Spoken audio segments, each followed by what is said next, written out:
Nehawu members at the Beitbridge border post in Musina have joined their counterparts across the country in the strike. Well, for more on this, let's cross now to my colleague Pimani Baloyi, who's at the border post for us. Thank you very much, Pimani, for joining us. So is there much disruption at all?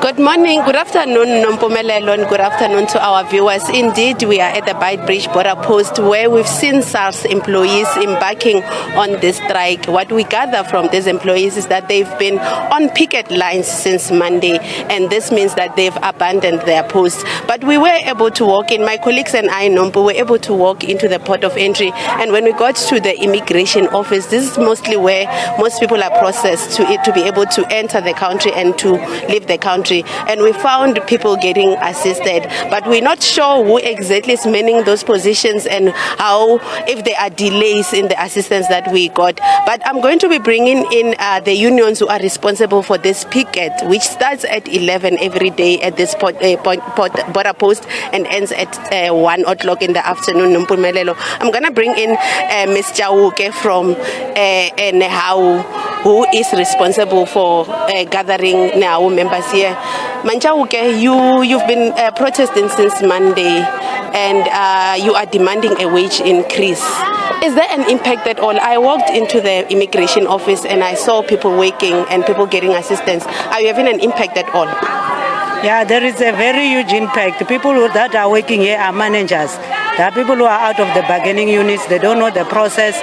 For them being working here, it's a societal because they are compromising the state security.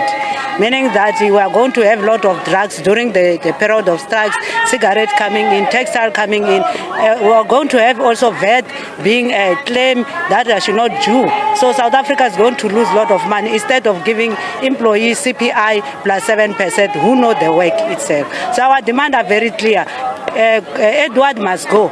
The bullying, the victimization in SARS is the order of the day under his administration. We also want that the process that it's using is looting within the organization by bringing to say it's recruiting, it's doing the velo system rather than the employee interest. So it's the worst commissioner that we ever have in our life. So that's why we are saying we are going, and we miss Tom Moyana because he was putting employees first. And Tom Moyana is the first commissioner who even reached trillions, but nobody is talking about those good work. So that's why we are saying that we are the one who are feeling it. Edward is the worst thing that he has brought in our institution. If I'm a traveler wanting to be processed through this port of entry, has your strike had an impact in the services that is being rendered here? Can I walk in and walk out as quickly as I would if you guys were not on strike today? You cannot, because these people, they don't understand the system and they work with fear.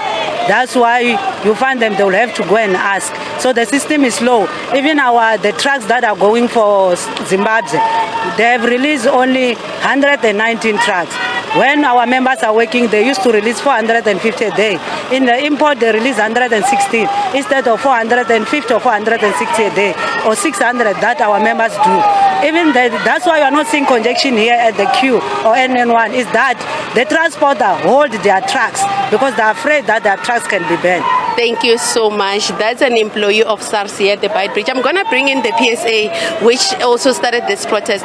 Mr. Movango, I want to understand, you've been protesting for a long time, calling for this 12% increase. What if the employer does not come back to you? Our demand is very clear. If the employer doesn't come back to us with a better offer, we are going to continue with the strike, and we'll still be coming into the border, and we'll even do worse than we are currently doing. Because our demand was clear that we want 12%. What the employer is currently offering is only 1.39%.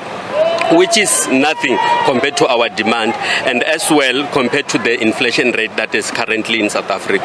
So because the inflation rate is now estimated at about 8%, which is, and then 1.39 is way below that inflation rate.